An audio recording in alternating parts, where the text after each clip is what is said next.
अमेरिकी राष्ट्रपति Donald Trump की धमकी के बाद ईरान ने पलटवार करते हुए विनाशकारी हमले की चेतावनी जारी की है, जिससे अंतर्राष्ट्रीय राजनीति में तनाव बढ़ गया है। ट्रंप ने हाल ही में कहा कि अगर जरूरत पड़ी तो अमेरिका ईरान के खिलाफ सख्त सैन्य कार्रवाई करेगा, लेकिन इसके साथ ही उन्होंने इसे जल्द समाप्त करने की भी बात कही है। वहीं ईरान ने चेतावनी दी है कि किसी भी आक्रामक कदम का जवाब बेहद कठोर और विनाशकारी होगा। एक्सपर्ट्स का मानना है कि ये तनाव केवल एक डिप्लोमेटिक जंग नहीं है, बल्कि अगले 48 घंटे में तनाव और बढ़ सकता है, जिससे क्षेत्रीय सुरक्षा खतरे में पड़ सकती है। ईरानी अधिकारियों का कहना है कि अमेरिका के किसी भी सैन्य कदम का जवाब सीधे तौर पर उनके रणनीतिक ठिकानों और संवेदनशील क्षेत्रों पर दिया जाएगा। इस बीच विश्व समुदाय और संयुक्त राष्ट्र सुरक्षा परिषद की निगाहें अमेरिका और ईरान के बीच संभावित संघर्ष पर टिकी है।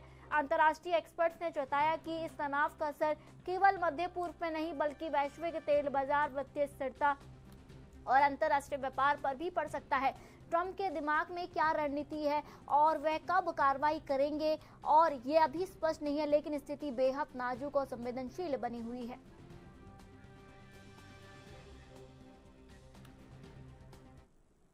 वहीं इसी मुद्दे पर हमारे साथ जुड़ चुके हैं हमारे फॉरेन एक्सपर्ट डॉक्टर करूड़ी जी। जिस तरीके से यहाँ पर मैं बात करूँ, अभी मिडल ईस्ट की जो तनाव की जो ये चल रहा है और इसकी वजह से भारत में क्राइसिस आप देख ही सकते हैं। पूरे वर्ल्ड में यही एक ही मुद्दा चल रहा है कि अगर ये बढ़ा तो क्या होगा देश का। यहाँ पर तेल की बात करूँ या फिर पेट्रोल, CNG, सब कुछ यहाँ पर जो है ठप होने वाला है। आप इस पे क्या कहेंगे?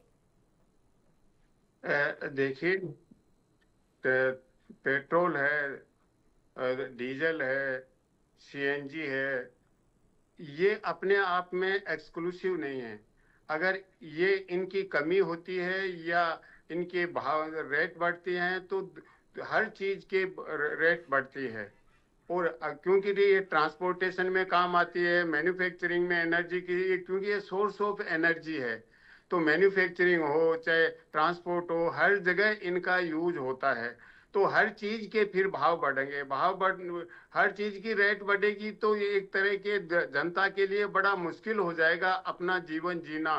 तो ऐसी स्थिति में जब ये होगा, जैसे खाद भी आना बंद हो गई है अभी इस जंग की वजह से, तो आने वाले समय में जब अभी खेती शुरू होगी तो खाद नहीं मिलेगी किसानों को, तो कृषि का उत्पादन भी घटेगा, तो हमारी फूड सिक्योरिटी है उस पे भी असर पड़ेगा।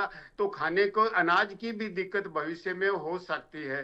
तो ऐसी स्थिति में पूरी दुनिया में हो रहा है, केवल भारत में नहीं है, क्योंकि जो जिस तरीके से ये जंग हुआ और उसके जो परिणाम निकले, अब कुछ लोग ये कहते हैं कि इसके लिए ईरान जिम्मेदार है, कि ईरान ने होर्मुज को रोका है।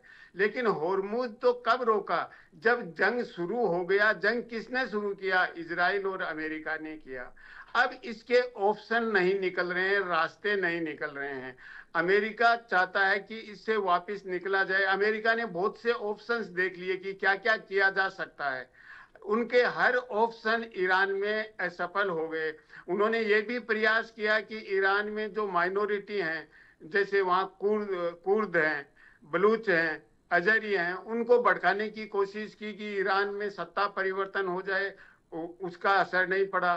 फिर ईरान में सरकार के विरुद्ध आंदोलन चल रहा था, उनको अमेरिका ने कहा कि हम मदद के लिए आ रहे हैं। ट्रंप ने कहा कि हम सहायता भेज रहे हैं, आप तो आंदोलन करो, सरकार को बदल दो। उसका भी असर नहीं पड़ा। और उससे पहले ईरान पे सैंक्शन लगा रखे थे, उससे भी असर नहीं पड़ा। तो ऐसी स्थिति में उन्होंने अल्टीमेटली जंग की शुरुआत की और जंग में वहां की लीडरशिप खत्म कर दी। तो वो एक जंग का ऑप्शन था, वो 40 दिन में खत्म हो गया, ईरान को खत्म नहीं कर पाए। फिर एक दूसरा ऑप्शन उन्होंने निकाला कि ये है कि हम जी।